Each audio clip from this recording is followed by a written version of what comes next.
यानंतर आता बुलेटिनमध्ये पाहणार आहोत गावाकडच्या बातम्या। शरद पवार यांच्या निवासस्थानी सिल्वर ओकवरती एसटी आंदोलकांनी हल्ला केला आणि या प्रकरणी गुणरत्न सदावर्तेंना गावदेवी पोलिसांनी अटक केली। त्यांच्यावर अजामीनपात्र गुन्हा दाखल करण्यात आलाय।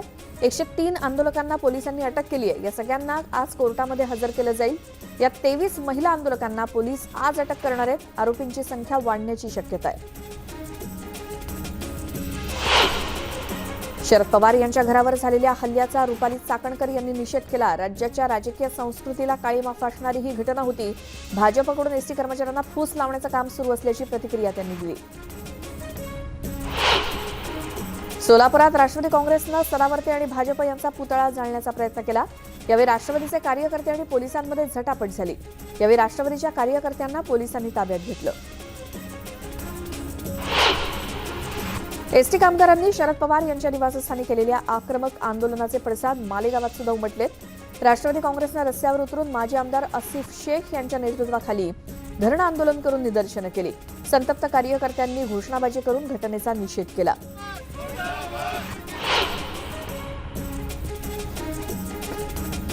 राष्ट्रवादीचे सर्वेसर्वा शरद पवार यांच्या सिल्वर ओक या निवासस्थानी एसटी कर्मचाऱ्यांकडून दगडफेक करण्यात आली आणि याचा विरोध करत संतप्त राष्ट्रवादीच्या कार्यकर्त्यांनी अकोला शहरातील बस स्थानक चौकात टायर जाळून आणि सदावर्ते यांच्या फोटोला जोडे मारून रास्ता रोको केला। यावेळी कार्यकर्त्यांनी गुणरत्न सदावर्ते यांच्या विरोधात जोरदार घोषणाबाजी केली।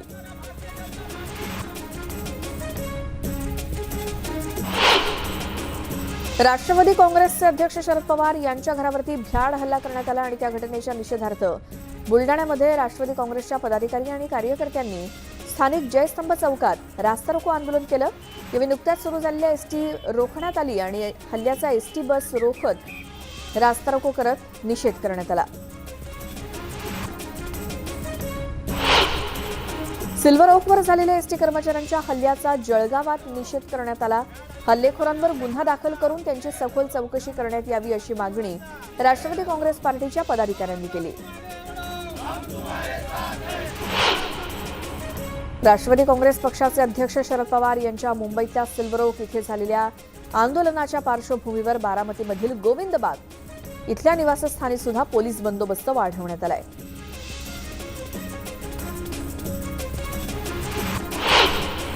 एसटी कर्मचाऱ्यांनी शरद पवार यांच्या घरावर जाण्याचं काही कारण नसून उपमुख्यमंत्री अजित पवार, अनिल परब यांनी एसटी कर्मचाऱ्यांबाबत योग्य तो निर्णय घेतलेला आहे अशी प्रतिक्रिया अन्न आणि नागरी पुरवठा मंत्री छगन भुजबळ यांनी दिली। राष्ट्रवादी काँग्रेसचे सर्वेसर्वा शरद पवार यांच्या घरावर झालेल्या हल्ल्यावर भाजपच्या नेत्या पंकजा मुंडे यांनी प्रतिक्रिया दिली। एसटी कर्मचाऱ्यांचा चिघळलेला प्रश्न राज्य सरकारनं व्यवस्थित हाताळलेला नाही, त्यामुळे ही परिस्थिती निर्माण झाली। आतापर्यंत इतिहासात इतक्या मोठ्या नेत्याच्या घरावर अशी परिस्थिती कधी आली नव्हती, ही गंभीर बाब आहे असं पंकजा मुंडे म्हणाल्या।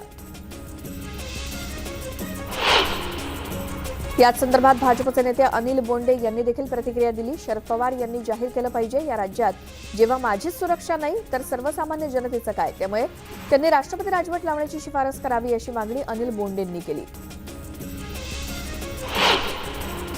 भाजपचे नेते किरीट सोमय्या यांच्या विरोधात येवल्यात शिवसेना आक्रमक झाली आणि तिथे जोरदार आंदोलन करण्यात आलं। संतप्त कार्यकर्त्यांनी घोषणाबाजी करत किरीट सोमय्या यांच्या प्रतिमेला जोडे मारा आंदोलन केलं। यावेळी त्यांनी सोमय्या यांनी INS विक्रांत युद्धनौकेसाठी जमा केलेला निधी हडप केल्यामुळे त्यांच्या विरुद्ध देशद्रोहाचा गुन्हा दाखल करण्याची मागणी केली।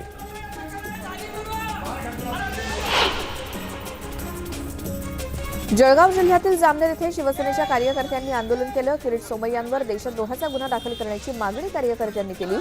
या मागणीसाठी शिवसेना पक्षाच्या वतीनं जामनेर पोलीस स्टेशन आवारात ठिय्या आंदोलन करण्यात आलं। गोंदियात भाजप युवा मोर्चाच्या वतीनं गोंदिया नगर परिषदेवरती मच्छर भगाव आंदोलन करण्यात आलं। नगर परिषदेच्या मुख्याधिकाऱ्यांच्या बचावासाठी तुम्हाला आमची काळजी नाही, आम्हाला मात्र तुमची काळजी आहे अशी नारेबाजी करत नगर परिषदेच्या प्रत्येक विभागात जाऊन मच्छर मारण्यासाठी फवारणी केली।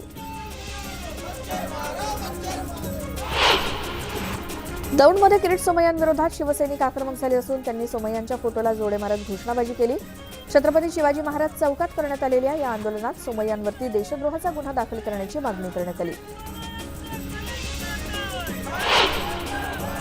भाजप नेते शिवसेनेला जाणीवपूर्वक टार्गेट करून त्यांच्यावर ईडीची कारवाई करतायत याचा निषेध करण्यासाठी युवा सेनेच्या वतीनं जिल्हाध्यक्ष रवी भांदुर्गे यांच्या नेतृत्वात वाशिम शहरात निदर्शनं करण्यात आली। अमरावती जवळच्या काही गावांमध्ये होत असलेल्या अनियमित पाणी पुरवठ्याबाबत आमदार रवी राणा यांनी आंदोलन केलं। महाराष्ट्र जीवन प्राधिकरणाच्या कार्यालयावरती आंदोलन करत रवी राणा यांनी अधिकाऱ्यांना घरचा पाणी पुरवठा बंद करण्याचा इशारा दिला। रत्नागिरीमध्ये शिवसेना मनसेचे कार्यकर्ते आक्रमक होऊन आमने सामने आल्याचं दिसलं। शिवसेना पदाधिकाऱ्यांनी फटाके फोडल्यानंतर त्याच चौकात मनसेच्या पदाधिकाऱ्यांनी जोरदार घोषणाबाजी केली। वैभव खेडेकर यांच्यावरील कारवाईचा निषेध मनसेच्या कार्यकर्त्यांनी केला। ऐन उन्हाळ्यामध्ये परभणी शहरासह जिल्ह्यामध्ये सुरू झालेल्या भारनियमनाच्या विरोधामुळे शिवसेना आक्रमक झाली असून जिंतूर रोडवरच्या महावितरणच्या कार्यालयात शिवसेनेच्या वतीनं घेराव आंदोलन करण्यात आलं। यावेळी भारनियमन त्वरित बंद करा अशी मागणी करण्यात आली। नंदुरबार कृषी उत्पन्न बाजार समितीत 1 क्विंटल गव्हाला 5,451 रुपयांचा भाव मिळालाय।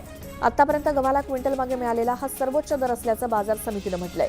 सध्या कृषी उत्पन्न बाजार समितीत 30 ते 35 हजार क्विंटल गव्हाची आवक झाली असून त्याला सरासरी 2,000 पासून 2,550 रुपयांपर्यंतचा भाव मिळतोय। झिरो लोड शेडिंग केल्यानं शेतकऱ्यांच्या पिकांचं मोठं नुकसान होतंय। त्यामुळे येत्या 3 दिवसात प्रशासनानं शेतकऱ्यांच्या विजेचा प्रश्न न सोडवल्यास भाजपच्या वतीनं जिल्हाभरात आंदोलन करण्यात येईल अशा आशयाचं निवेदन जिल्हाधिकाऱ्यांना देण्यात आलं। नांदेडमधील व्यावसायिक संजय बियाणी यांच्यावरील हल्ल्याप्रकरणी माहेश्वरी समाजानं आंदोलन केलं। संजय बियाणी यांची हत्या केलेल्या आरोपींना पकडून कठोर शिक्षा करण्याची मागणी आंदोलकांनी केली। धुळे जिल्ह्यातील साक्री तालुक्यातील घोडमाळ गावातील संतप्त महिलांनी पाण्यासाठी ग्रामपंचायतीवरती घागर मोर्चा काढला। पाणी समस्या सोडवण्याची मागणी महिलांनी केली, अन्यथा तीव्र आंदोलनाचा इशाराही दिला। पोलिसांवर तलवारीनं हल्ला करणाऱ्या आरोपींवर पोलीस निरीक्षकानं गोळी झाडली। रेकॉर्डवरच्या गुन्हेगारांचा शोध घेत असताना वसरणी भागामध्ये हा प्रकार घडला। आरोपी संजू सिंग बावरी यानं पोलिसांवरती तलवारीनं हल्ला केल्यामुळे पोलीस निरीक्षक अशोक घोरबांड यांना गोळी लागली। त्यांनी गोळी झाडली आणि यात जखमी झालेल्या पोलीस कर्मचाऱ्यावरती शासकीय रुग्णालयामध्ये उपचार सुरू आहेत। जालन्यातल्या मुख्याध्यापिकेच्या तक्रारीवरून शालेय समिती अध्यक्षांसह पालकांवरती शासकीय कामात अडथळा निर्माण केल्याचा खोटा गुन्हा दाखल करण्यात आल्यानं या वादाला वेगळं वळण लागलंय। शिक्षक गैरहजर राहिल्यानं विद्यार्थ्यांचं नुकसान होत असल्यामुळे संतप्त पालकांनी देवमूर्ती येथील जिल्हा परिषद शाळेला चक्क कुलूप ठोकलं। न्यूज 18 लोकमतनं या बातमीचं सत्य समोर आणल्यावर मुख्याध्यापिकेला सेवेतून बडतर्फ करून तिच्यावर गुन्हा दाखल करण्यात आलाय। बुलढाणा जिल्ह्यातील चिखली मेहकर रोडवरील मुंगसरी फाट्याजवळ म्हशी घेऊन जाणाऱ्या आयशर ट्रकनं उभ्या असलेल्या ट्रेलरला जोरदार धडक दिली। ट्रेलरमध्ये लोखंडी सळी असल्यामुळे या अपघाताची भीषणता अधिक वाढली। या घटनेमध्ये 2 जण जागीच ठार झाले असून 1 जण गंभीर जखमी झालाय। शिवाय 12 म्हशी सुद्धा ठार झाल्यात तर 4 म्हशी जखमी झाल्यात। बार्शीतल्या मोबाईल शॉपीच्या हे दुकान चालवायचं असेल तर हप्ता द्यावा लागेल, अन्यथा दुकान चालू देणार नाही असं म्हणत बिट्या उर्फ हर्षल हुनराव यानं मोबाईल शॉपी मालक जितेंद्र लालवाणी याला त्याच्या भावाला दुकानात घुसून मारहाण केल्याची घटना सीसीटीव्हीमध्ये कैद झाली आहे। या प्रकरणी बार्शी शहर पोलीस ठाण्यात गुन्हा दाखल करण्यात आलाय। यावलमधल्या भुसावळ रस्त्यावरती समृद्धी सुपर मॉलमध्ये गुरुवारी मध्यरात्री नंतर चोरीचा प्रयत्न फसला। चोरट्यांकडून मागील बाजूचं शटरचं कुलूप लोखंडी टामीनं तुटलं नाही, उलट लोखंडी टामीच तिथे अडकून गेली। त्यामुळे चोरटे टामी सोडून पसार झालेत। ही संपूर्ण घटना सीसीटीव्ही कॅमेऱ्यांमध्ये कैद झाली असून या प्रकरणी पोलिसात तक्रार देण्यात आली आहे। जळगाव तालुक्यातल्या नांदगाव इथल्या जिल्हा परिषद शाळेच्या मुख्यद्वारावरील सरपंच भूषण पवार यांचं नाव हटवण्यात आलंय। पवार यांनी टाकलेलं नाव हे बेकायदेशीर असल्याचं स्पष्ट झाल्यामुळे हे नाव तत्काळ हटवण्यात आलंय। धुळे शहरातील जिल्हा पोलीस प्रशिक्षण केंद्रामध्ये प्रशिक्षणार्थी पोलिसांना विषबाधा झाल्याची घटना घडली आणि पोलीस प्रशिक्षण केंद्रातील 60 पेक्षा अधिक पोलिसांना विषबाधा झाली. संध्याकाळच्या जेवणानंतर अचानक प्रशिक्षण केंद्रातील प्रशिक्षणार्थी पोलिसांना उलट्यांचा त्रास सुरू झाला.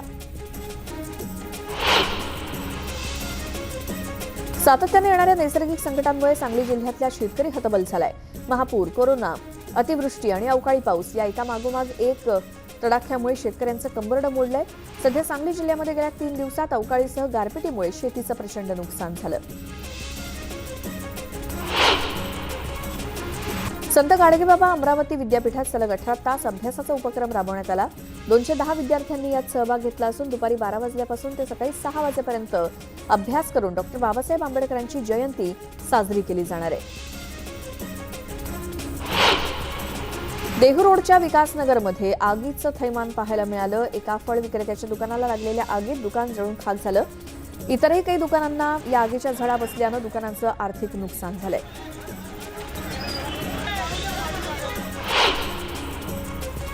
जालन्यामध्ये स्थानिक गुन्हे शाखेच्या पोलिसांनी छापा टाकून 35 लाख रुपयांचा अवैध गुटखा जप्त केला. ही कारवाई गुरुवारी रात्री उशिरा चंदनझिरा पोलीस ठाण्याच्या हद्दीतील बायपासवरती करण्यात आली. पोलिसांनी ट्रकसह एकूण 35 लाख रुपयांचा मुद्देमाल जप्त केला. या प्रकरणी चंदनझिरा पोलीस ठाण्यात गुन्हा दाखल करण्यात आला असून पुढील तपास सुरू आहे.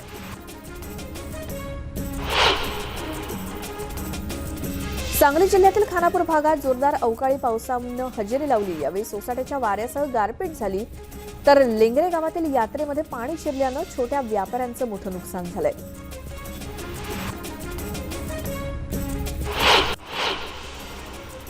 भुसावळमध्ये राजस्थानी समाजातर्फे शिवपार्वती गणगौर उत्सव मोठ्या उत्साहात साजरा करण्यात आला. यावेळी शीतला मातेची पूजा अर्चा करण्यात आली आणि याच पार्श्वभूमीवर राजस्थानी समाजातील महिलांचा मोठ्या प्रमाणात सहभाग होता. यावेळी उत्साहात मिरवणूक काढण्यात आली. लोणावळ्यातील एकविरा गडावर मुख्य मंदिर आणि सभा मंडपाला चैत्र यात्रेनिमित्तानं आकर्षक फुलांची सजावट करण्यात आली आणि फुलांच्या सजावटीनं देवीचं रूप खुललं तर मनमोहक फुलांच्या सुगंधानं मंदिर परिसर सुद्धा दरवळून निघालाय. आई एकविरा देवी आणि भैरवनाथ महाराजांच्या देवघरातील गावात भाऊ बहिणींचा अनोखा मिलाप झाल्यानंतर भैरवनाथ यांची पालखी देवघरात गावातील मुख्य मंदिरामध्ये विसावली आहे. चैत्र पौर्णिमेला ही पालखी एकविरा गडावरती बहिणीच्या भेटीला जाईल आणि तोपर्यंत रोज या पालखीची आगरी कोळी बांधव पूजा अर्चा करून विधिवत मनोकामना करतील. बारामतीमध्ये धान्य महोत्सवाचं आयोजन करण्यात आलं आणि घरगुती वापरासाठी लागणारा गहू, तांदूळ, ज्वारी, कडधान्य थेट शेतकऱ्यांकडून खरेदीची संधी या महोत्सवात नागरिकांना मिळते. त्यामुळे या महोत्सवाला प्रतिसाद सुद्धा चांगला मिळतो.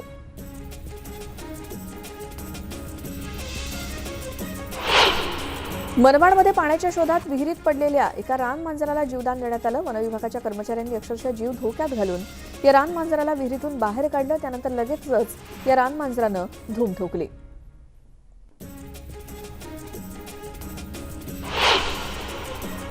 या बातम्यांसोबतच गावाकडच्या बातम्यांमध्ये आपण आता इथेच थांबतोय. ताज्या बातम्यांच्या अपडेट्ससाठी न्यूज 18 लोकमतच्या YouTube चॅनलला सबस्क्राईब करा आणि फेसबुकवर सुद्धा आम्हाला फॉलो करा.